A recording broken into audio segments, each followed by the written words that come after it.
no ato, no jeito de escrever. Então, olhando o estilo desses textos, é que nós podemos dizer, eles formam um conjunto, atribuídos esses textos a João, tá bom? Tudo bem até aqui?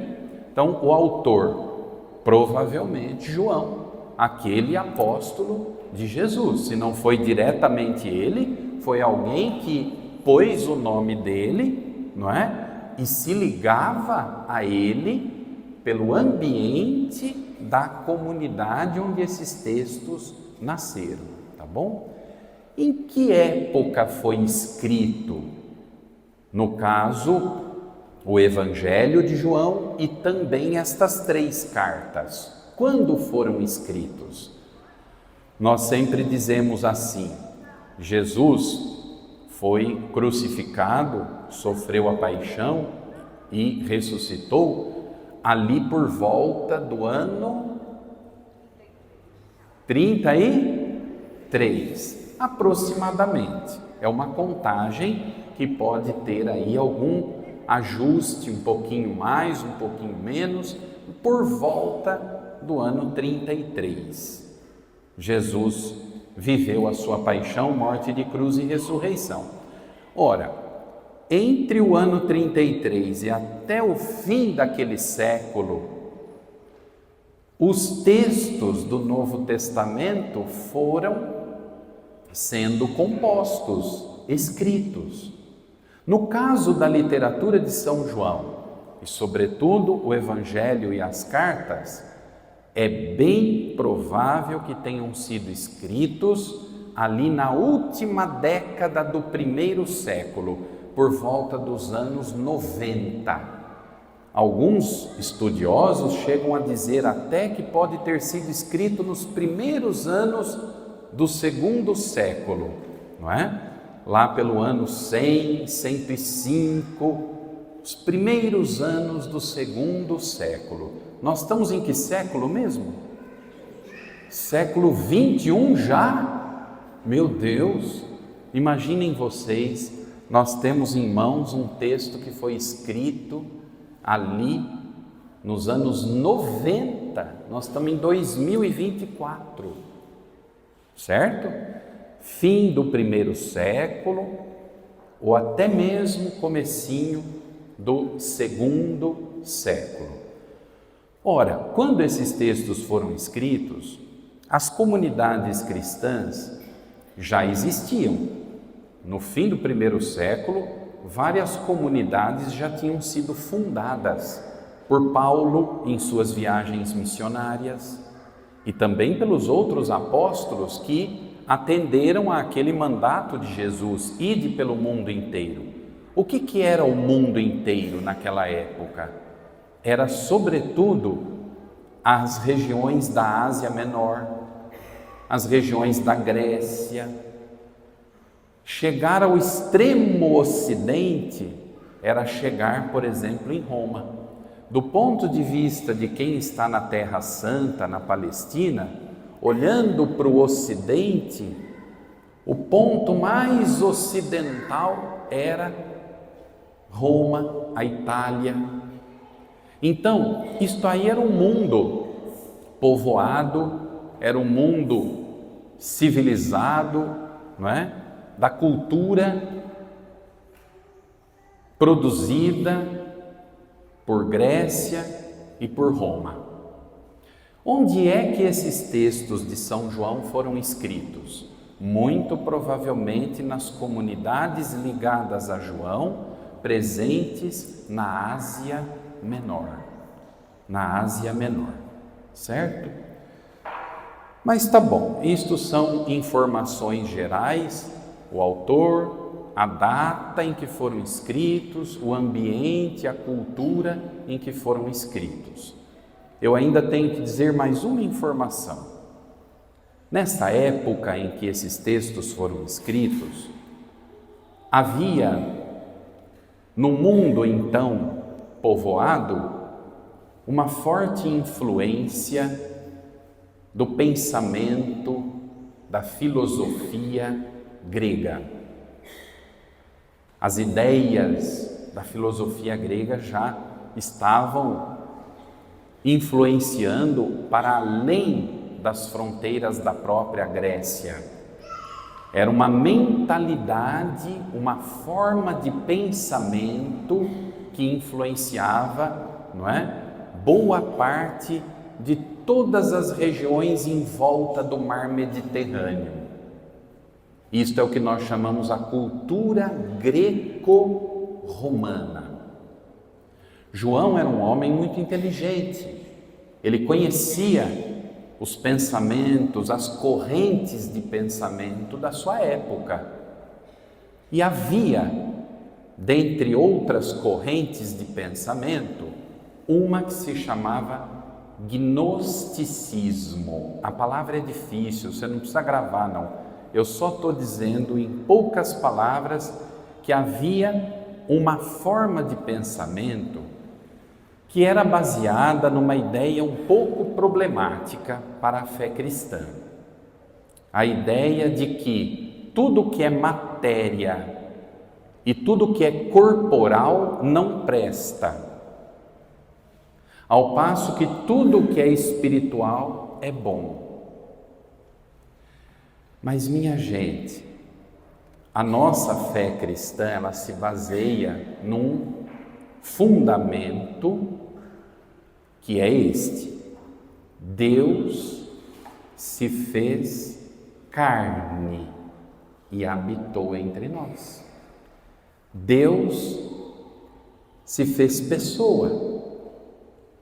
Quando um Deus que se fez carne, e que vantagem existe nisso? Porque o gnosticismo, essa corrente filosófica, dizia que tudo que é material não é bom. Não é bom. Como é que pode ser bom seguir Jesus, que sendo Deus se fez carne? E não se esqueçam, João vai reforçar: o Verbo se fez carne, se fez pessoa, justamente por causa deste pensamento que rondava. Só o que vale é o universo espiritual.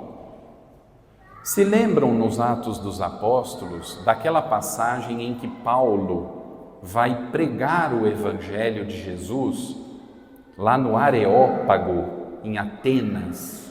Ele estava no coração da Grécia e ele vai anunciar o Evangelho.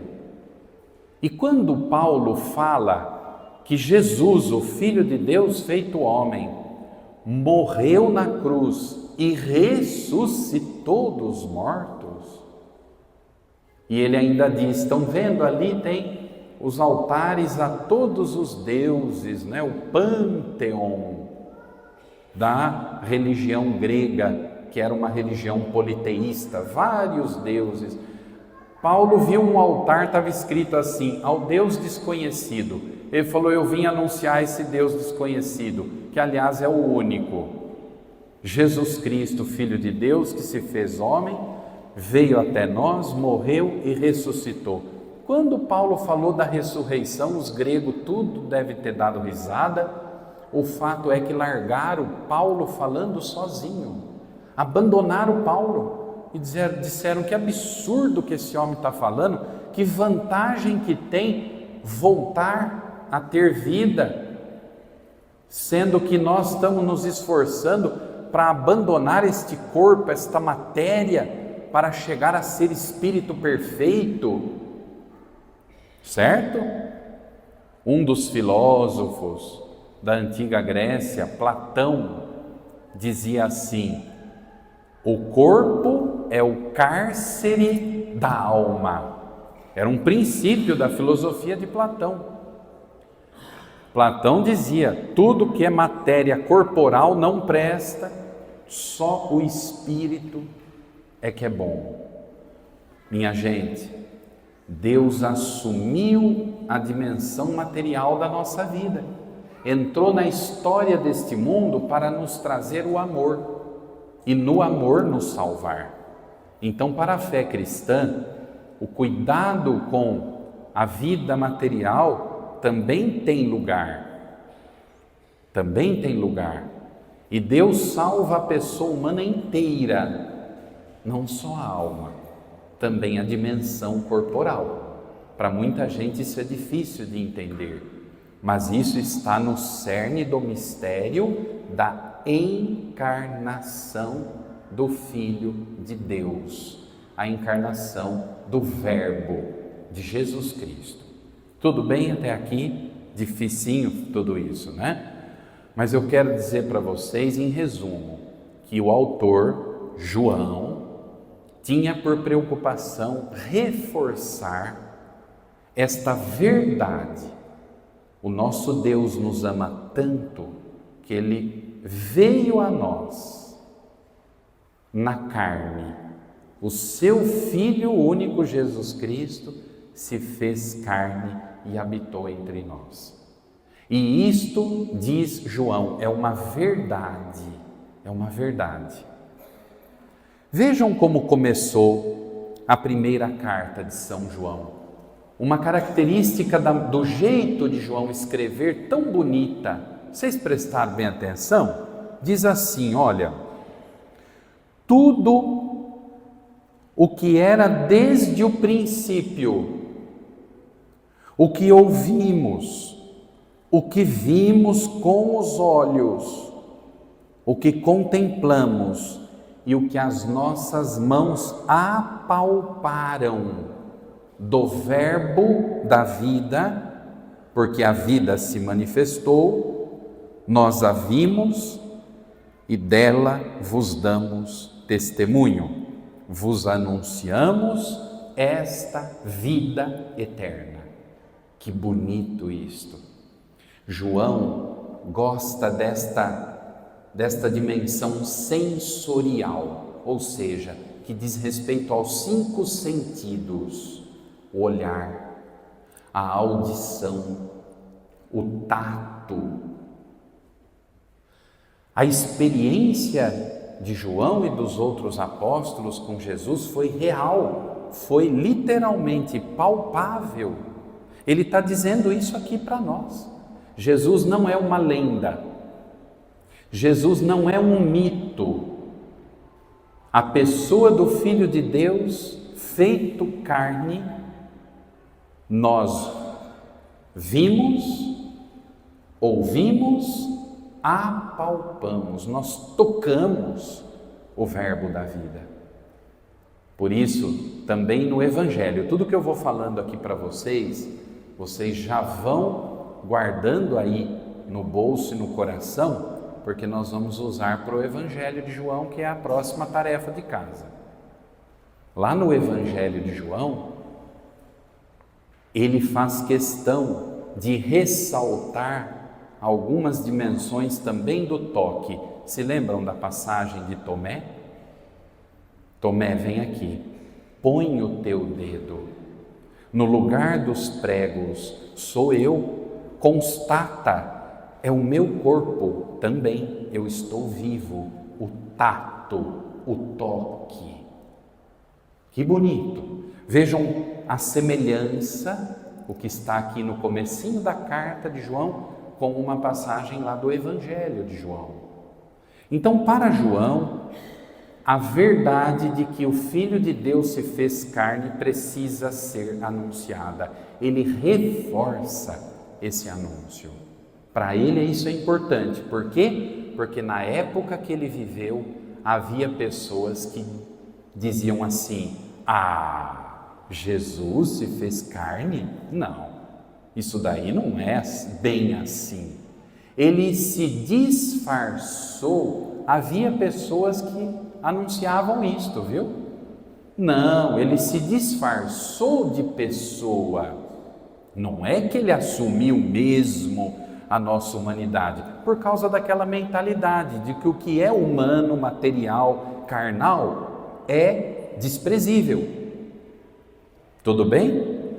João faz questão de dizer: é verdadeiro, não é falsidade, não é uma mentira o que nós estamos anunciando, nós somos testemunhas oculares. o que está escrito, que escrevo para vocês, não é uma mentira.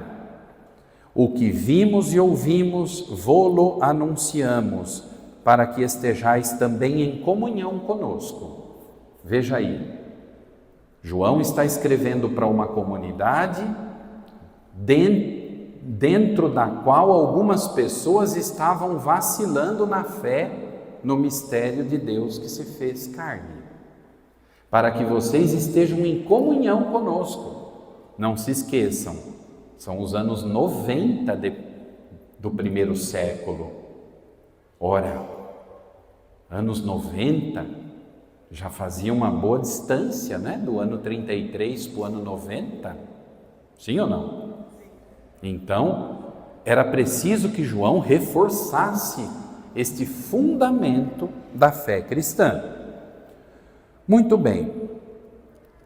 João diz assim, vão acompanhando comigo, lá o capítulo 2.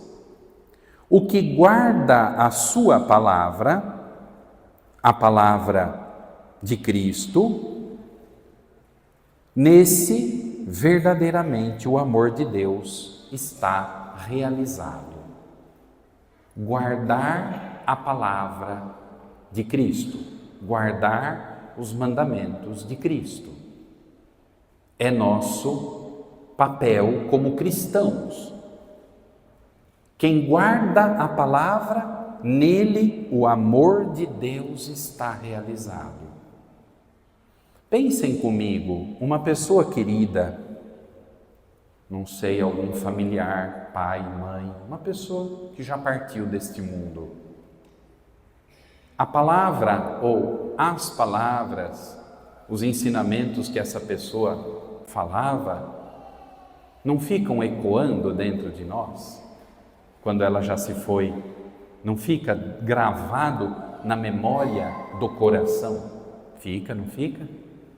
Então, Jesus nos anunciou o Evangelho, e o Evangelho é Ele mesmo, a sua pessoa. Então, tudo o que Ele fez e tudo o que Ele falou, Ele deseja que fique impregnado dentro de nós.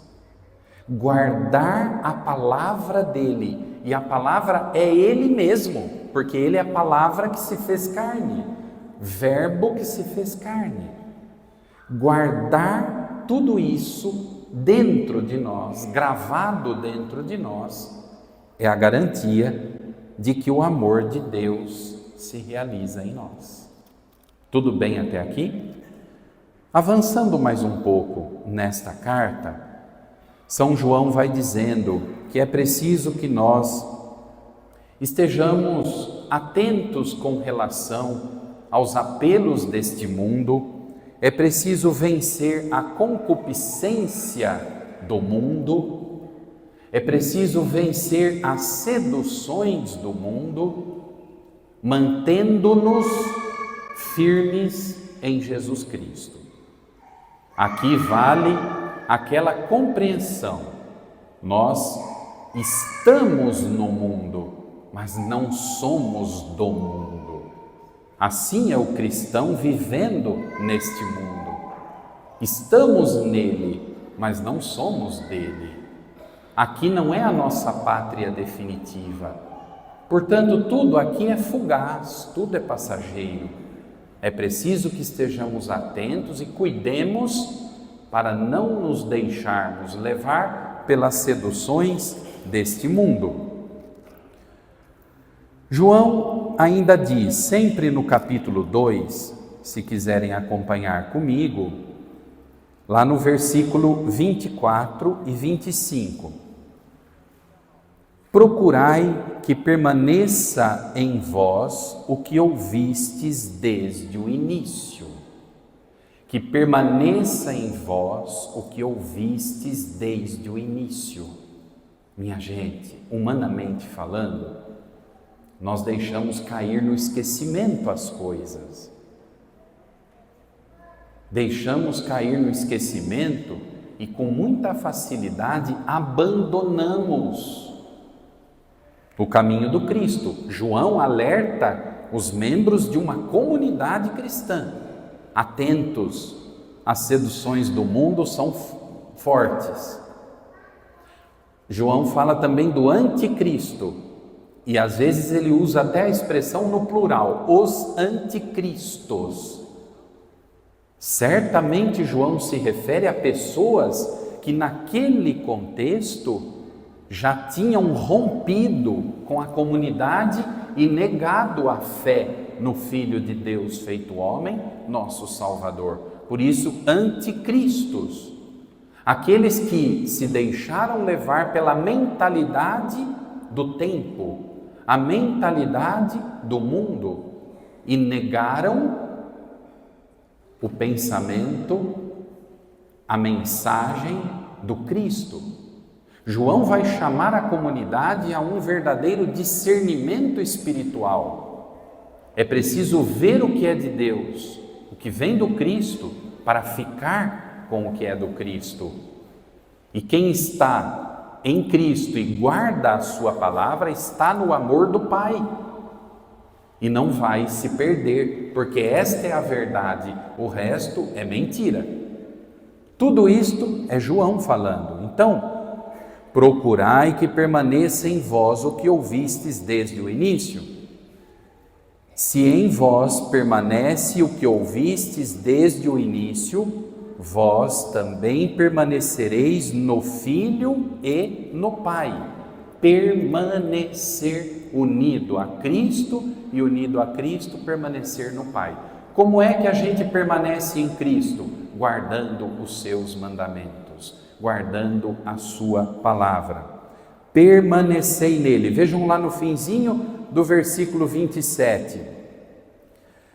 Vejam que bonito. Quanto a vós, a unção que recebestes dele, de Jesus, permanece em vós, e não tendes necessidade de que alguém vos ensine, mas como sua unção vos ensina tudo, e ela é verdadeira e não mentirosa, assim como ela vos ensinou, permanecei nele.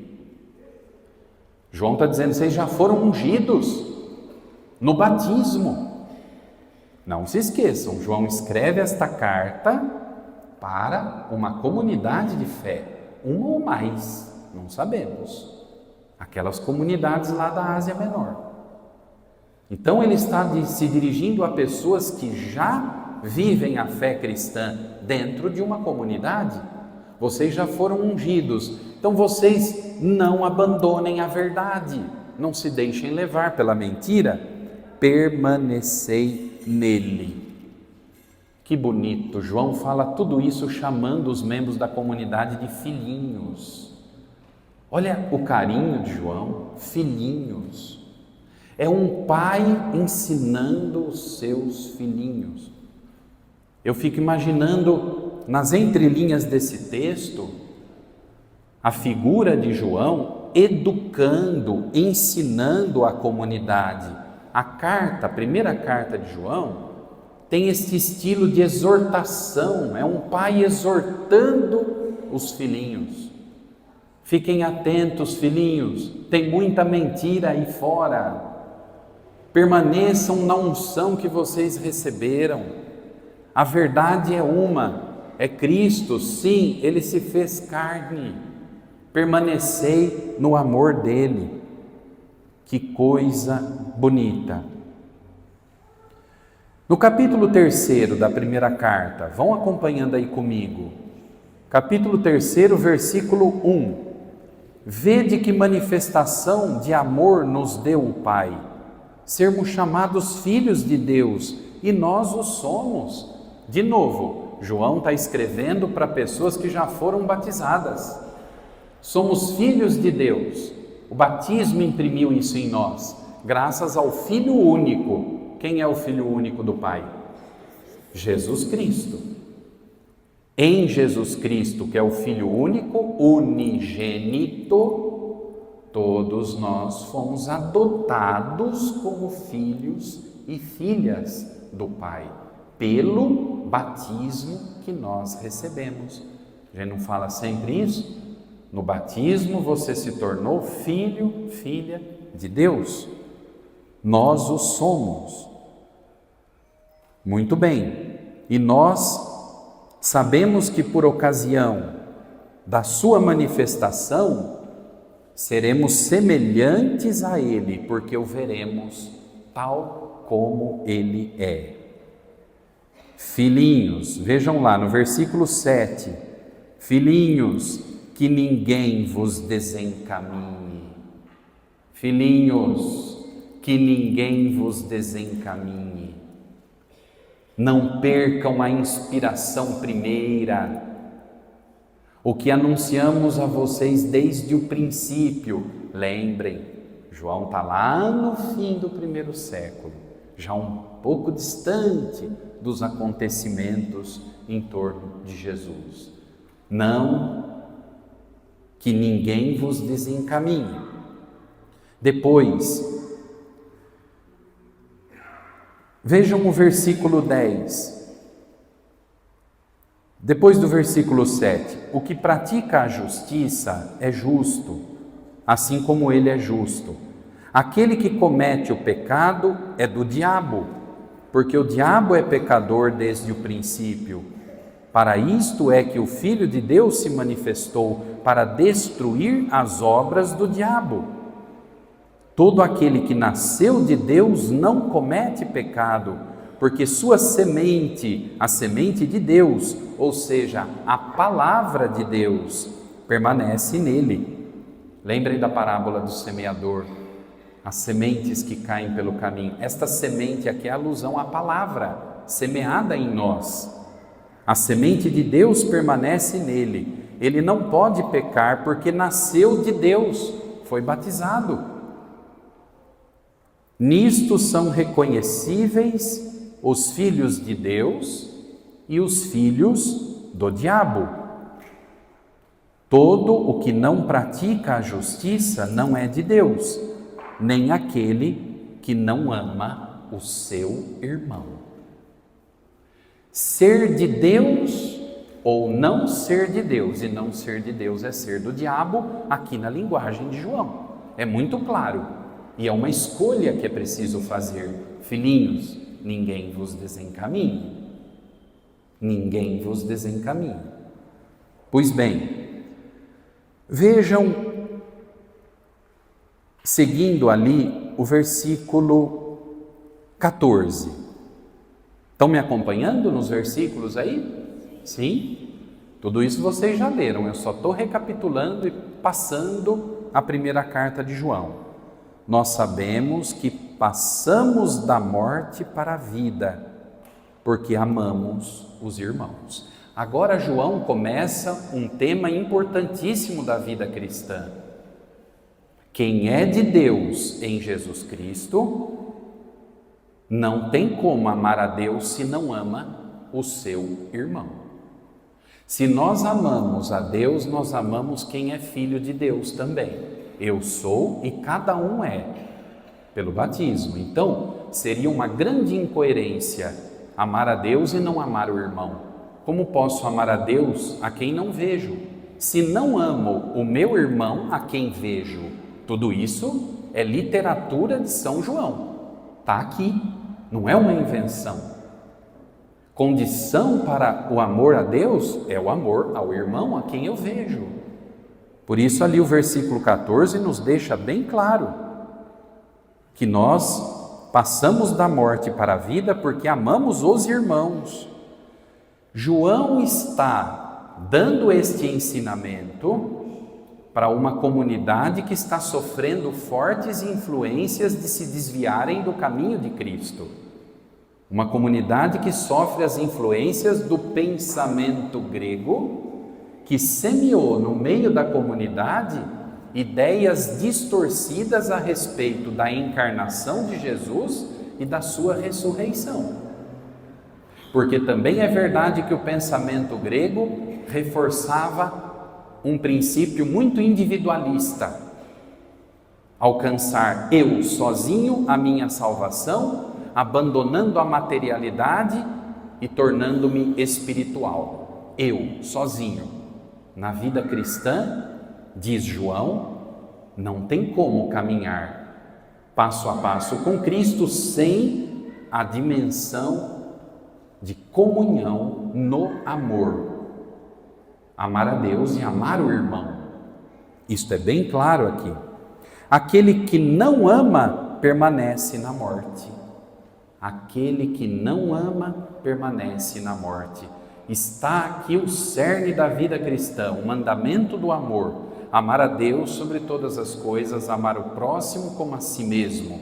Amai-vos como eu vos amei. O tema do amor. O amor é a morte da morte. Concordam comigo? O amor é a morte da morte. Agora, quem não ama, portanto, permanece na morte. E não é assim mesmo? Existencialmente falando, quem não tem amor definha. Tira o amor da vida de alguém e a pessoa seca. Perdeu a alegria, perdeu o sentido de viver, perdeu a esperança. Não é verdade? Agora, põe amor na vida de uma pessoa, aquela vida floresce, desabrocha. Então, o amor é a morte da morte, e quem não ama permanece na morte. Filhinhos, olhem lá o versículo 18.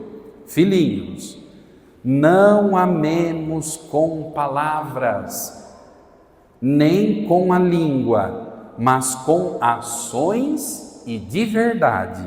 Versículo 18. Nisto saberemos que somos da verdade, e diante dele tranquilizamos o nosso coração. Para João, a verdade engloba a fé e o amor. Fé e amor. Pois bem, avançando mais um pouquinho, vejam comigo o versículo 24. De novo, vejam como que João vai repetindo algumas coisas. Aquele que guarda seus mandamentos. Mandamentos de quem? De Cristo. Aquele que guarda seus mandamentos permanece em Deus e Deus permanece nele. E nisto reconhecemos que ele permanece em nós, pelo Espírito que ele nos deu. Vejam o capítulo 4. Aqui, João substitui o filhinhos por amados. Amados. Minha gente, quando a gente lê um texto desse, a gente não tem como não se sentir o alvo da carta. Ele dirige a nós. Existe uma ternura, um afeto nestas palavras que nos tocam. Amados, não acrediteis em qualquer espírito, mas examinai os espíritos para ver se são de Deus. Quem gostou muito disso aqui foi Santo Inácio de Loyola.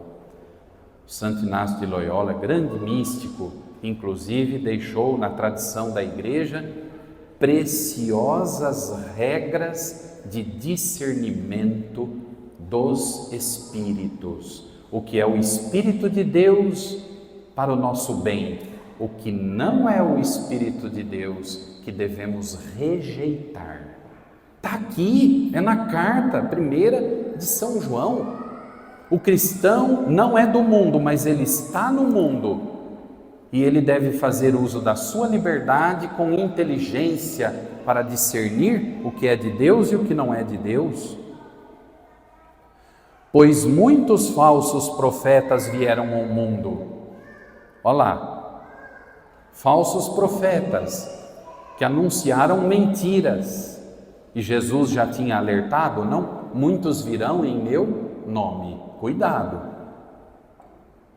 Nisto reconhecereis o Espírito de Deus.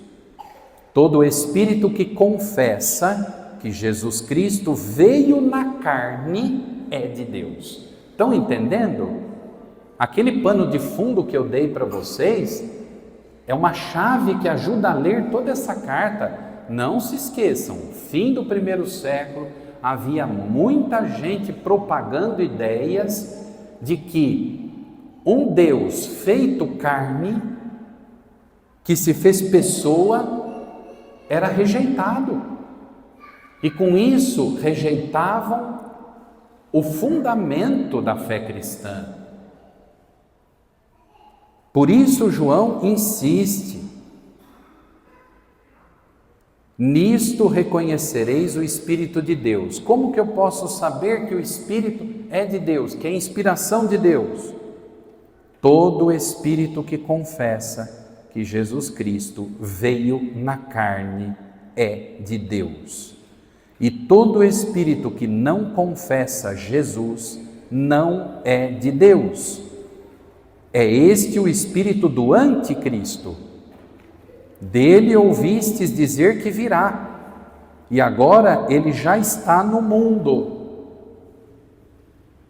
E João fala até de mais do que um anticristo. Atentos, é preciso ter discernimento.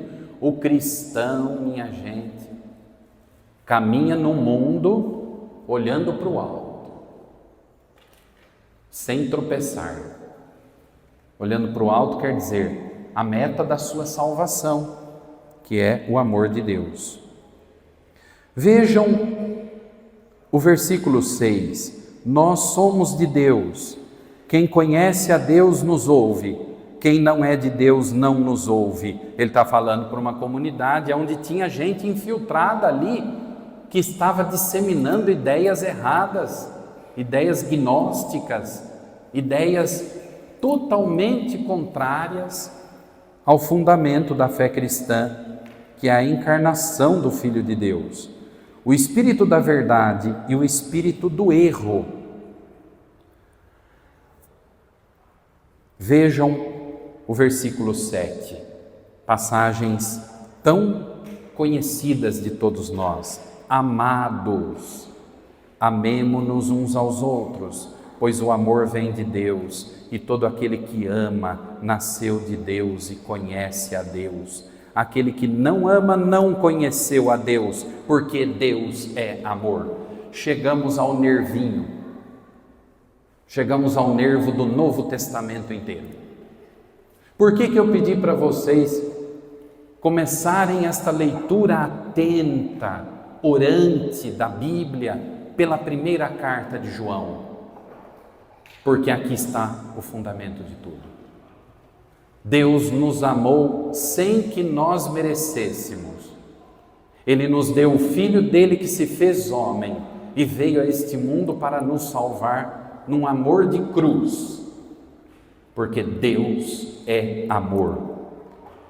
E o caminho da salvação passa por este amor, que é também um amor que diz respeito a este mundo. Não é um amor poético, etéreo, é um amor concreto. É o amor ao irmão. Se ele tem dor, curar a dor dele. Se ele tem fome, dar de comer a quem tem fome. Se ele tem sede, dar de beber a quem tem sede. Se ele se perde, corrigi-lo, chamá-lo, abraçá-lo. Isto é amor concreto. Amemos não só de palavras, mas com ações concretas. Ora, quem crê que o Filho de Deus se fez carne e habitou entre nós, ama concretamente. E o amor é a única esperança para este mundo. O amor é a esperança de salvação para este mundo. Tudo isso que eu estou dizendo é a linguagem de João. Fica clara a mensagem por onde está indo? Sim? Então tá bom. Deus é amor, versículo 8, capítulo 4 da primeira carta de João. Nisto se manifestou o amor de Deus por nós. Deus enviou o seu Filho único ao mundo para que vivamos por Ele. Não dá para ser mais claro. Aqui todo o Novo Testamento tem o seu eixo. O que o Novo Testamento inteiro, os 4 evangelhos e as cartas anunciam? A vinda do Filho de Deus na carne, habitou entre nós. O Verbo se fez carne e habitou entre nós. Para quê? Para nos dar vida eterna, eternidade. Deus entra no tempo para nos dar a eternidade. Vejam o versículo 10. Nisto consiste o amor. Não fomos nós que amamos a Deus, foi Ele quem nos amou. E enviou-nos seu Filho como vítima de expiação para os nossos pecados, pelos nossos pecados. Está ficando bem claro, né? A mensagem de João. Pois bem, versículo 15: aquele que confessa que Jesus é o Filho de Deus, Deus permanece nele e ele em Deus. Versículo 16: Deus é amor. Aquele que permanece no amor permanece em Deus e Deus permanece nele. Minha gente, o caminho da nossa fé cristã não é seguir uma teoria, uma ideia, é seguir o Filho de Deus. Quem segue o Filho de Deus, sua pessoa, permanece em Deus e Deus permanece nele. É de intimidade com Deus que nós estamos falando. Vejam o versículo 18. Não há temor no amor. O perfeito amor lança o temor fora. Que bonito! Não há medo no amor. O perfeito amor põe o medo para correr. Não temos medo. Temos, no lugar do medo, confiança no nosso Deus que nos amou por primeiro. Eu por mim mesmo não consigo chegar à salvação porque sou pecador, mas Ele me amou por primeiro sem que eu merecesse, sem mérito de minha parte. Ele não olhou para nós e escolheu, bom, aquele ali merece, então eu vou amá-lo. Esse aqui merece, eu vou amá-lo. Aquela lá merece, eu vou amá-la. Os outros não merecem, fora. Não, Ele nos amou sem que merecêssemos. Ele não nos tratou como exigiriam os nossos pecados. Amou-nos livre e gratuitamente, dando a sua vida por nós. E é este amor dele em nós que põe para correr qualquer medo e alimenta a confiança no dom da salvação. Quanto a nós, amemos, porque Ele nos amou primeiro. Que lindo! João é lindo. Quanto a nós, amemos, porque Ele nos amou primeiro. Quem foi amado, retribui amor. Vejam no último versículo do capítulo 4, versículo 21. E este é o mandamento que dele recebemos: aquele que ama a Deus, ame também o seu irmão. De novo, João insiste nisto. Ama a Deus, ame o seu irmão. Pois este é o capítulo 5, versículo 3. Acompanha aí comigo. Pois este é o amor de Deus: observar os seus mandamentos. E os seus mandamentos não são pesados, pois todo o que nasceu de Deus vence o mundo. E esta é a vitória que venceu o mundo, a nossa fé. Versículo 6. Este é o que veio pela água e pelo sangue, Jesus Cristo. Água e sangue faz alusão ao amor redentor na cruz. Daqui a pouco nós vamos ler o Evangelho de João. João 19. Jesus já estava morto. Não queriam quebrar-lhe as pernas. O soldado veio e traspassou o seu lado com a lança. Jorrou o quê? Aí. Este é o que veio pela água e pelo sangue, Jesus Cristo. 3 são as testemunhas, lá no versículo 7. 3 são as testemunhas, o Espírito, a água e o sangue. O João está dizendo assim, não quer ficar com a testemunha, o testemunho que eu estou dando, que é verdadeiro? Pois acolha o testemunho do próprio Deus. O testemunho do próprio Deus é este, a água e o sangue que jorrou do peito dele na cruz, e o Espírito que o acompanhou desde a sua entrada no mundo, porque ele foi concebido por obra do Espírito Santo. É o testemunho do próprio Deus. Pois este é o testemunho de Deus, testemunho que deu do seu próprio Filho. Vejam o versículo 13, eu vos escrevi tudo isto, a vós que credes no nome do Filho de Deus, para saberdes que tendes a vida eterna. Para saberdes que tendes a vida eterna. É muito linda toda esta linguagem de João na primeira carta. É uma porta aberta para nós entrarmos no Novo Testamento. De todos os... Quantos eram mesmo os livros do Novo Testamento? Domingo passado. Quantos? Do Novo Testamento? 27. Dos 27 livros do Novo Testamento, inclusos, não é? O Evangelho segundo Mateus, o Evangelho segundo Marcos, o Evangelho segundo Lucas, o Evangelho segundo João. Dos 27 livros, a primeira carta de João é uma bela porta de entrada, o cerne do anúncio do Novo Testamento.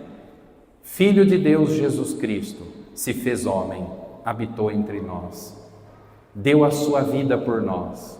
Aqui está a verdade. Esta verdade é crer no amor. Crer que o amor vence tudo, que o amor é a morte da morte. E quem crê nisto e guarda o seu mandamento, que é mandamento de amor, tem a vida eterna.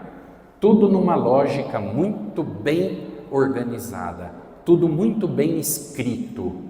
Um belo resumo da vida cristã nesta carta, que foi lá para as comunidades da Ásia Menor e hoje são aqui, para nós, nesta comunidade de Piraporinha. Tudo bem, minha gente? Gostaram da primeira carta de João? Sim. Já tinham lido a primeira carta de João? Então chovemos tudo no molhado? Não. Muito bem. Estou brincando. Olha, 5 últimos minutos. Atenção. A partir de hoje, a partir de amanhã, reserva um tempo no seu dia para a leitura. Precisa sentar com calma, sem pressa, Bíblia na mão, uma boa luz por perto, não é? E ler com atenção, sem pressa. Nós vamos passar da primeira carta de João para o Evangelho de João. Abre lá no Evangelho, rapidinho, vamos lá. Coragem. Meus papelzinhos sempre caindo aqui. Evangelho segundo João. Conseguiram abrir aí? Vocês vão observar muitas semelhanças na linguagem do que nós já acabamos de ler na primeira carta. O prólogo, muita atenção no prólogo. É uma linguagem densa, profundamente espiritual, teológica, que nós vamos comentar domingo que vem. Muita atenção neste prólogo de João. Leiam uma, leiam duas, leiam 3 vezes, quanto for preciso. Não é uma linguagem fácil, mas é densa, profunda, teológica. Nós vamos comentar domingo que vem. Nós vamos ler o Evangelho inteiro? Eu vou ser bonzinho, hein? Só hoje, hein? Não precisa ler inteiro, nós vamos ler por partes. Do capítulo 1, com o prólogo, até o final do capítulo 12. Capítulo 12, versículo 50. É o último versículo do capítulo 12. É um pouquinho mais do que nós lemos na primeira carta de João. Mas dá para ler 12 capítulos? Dá? Olha, tem segunda, terça, quarta, quinta, sexta e sábado. E para quem quiser ainda aproveitar o domingo de manhã. 6 dias e meio. Divide aí em casa. Você que também nos acompanha em casa, divide aí o seu tempo. 12 capítulos do Evangelho de João. É bastante. Vamos fazer um esforço? Estou desafiando vocês. Vocês têm coragem ou não? Com essa coragem aí, estou achando não. Tem coragem ou não? Sim. Ótimo. Vamos fazer esforço, porque senão a gente não sai do lugar. Senão a gente fica sempre com aquele vitimismo. É difícil. Não consigo. Mas para de moleza. Vamos. De 1 a 12. João de 1 a 12, tá bom? Agora, para terminar mesmo, lá na porta da igreja nós temos alguns livrinhos que podem ajudar quem está iniciando a leitura da Bíblia. Quem quiser pode dar uma olhadinha. Quem não tem Bíblia, nós temos Bíblia ali também, para vender com desconto por ser o mês de setembro, o mês da Bíblia. Tá bom? Minha gente, eu pedi que vocês anotassem da primeira carta de João, o que mais chamasse a atenção de vocês, não foi? Vamos terminar. Quem quer ler um versículo que chamou a atenção? Agora. Você anotou aí? Do seu lugar mesmo, vai lá.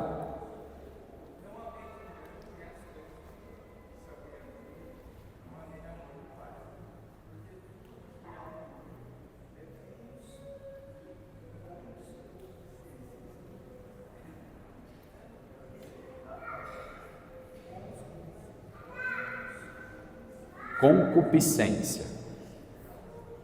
1 João, versículo 15. 1 João, capítulo 1, versículo. Capítulo 2, versículo 15. Muito bem. Alguém tem dificuldade com capítulos e versículos? Se alguém tiver sentindo dificuldade como achar a passagem, não tenha vergonha de vir tirar a dúvida comigo, tá bom? Se alguém tem dificuldade com os capítulos e os versículos. Mais um versículo aí de alguém que chamou atenção. Coragem. Voz alta. 3, versículo 17.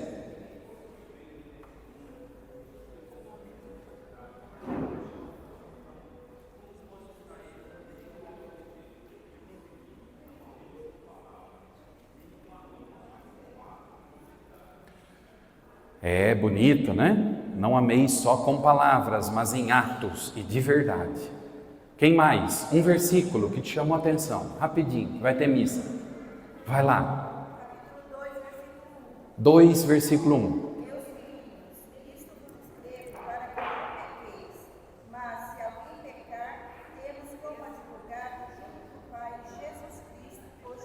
Que maravilha!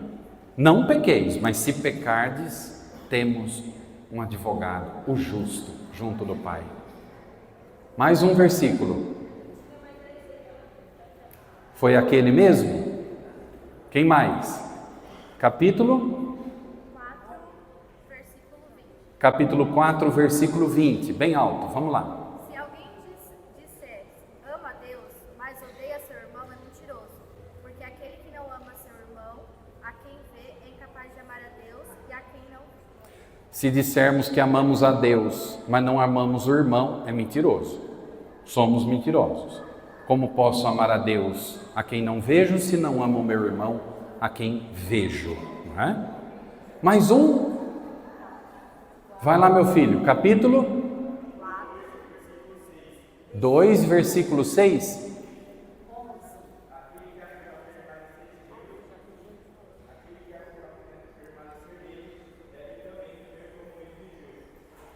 Aquele que permanecer nele deve também viver como ele viveu. Maravilha. Senhora. 4, versículo 11. Amado, se Deus nos amou dessa forma, também nós devemos amar-nos uns aos outros. Se Deus nos amou dessa forma, também devemos amar-nos uns aos outros. Coragem, dona Norma. É assim, é o capítulo 2, versículo 3. É assim que sabemos se conhecemos a Deus, se guardamos os seus Mandamentos. É assim que sabemos que pertencemos a Deus, se guardamos os seus mandamentos. Que maravilha! Olha, para os capítulos aí, de 1 a 12 do Evangelho, agora é o Evangelho, hein? De João, tenha o seu materialzinho de anotação do lado. Anote suas dúvidas, anote o versículo que mais te tocar, que mais chamar a tua atenção. Tudo bem, minha gente?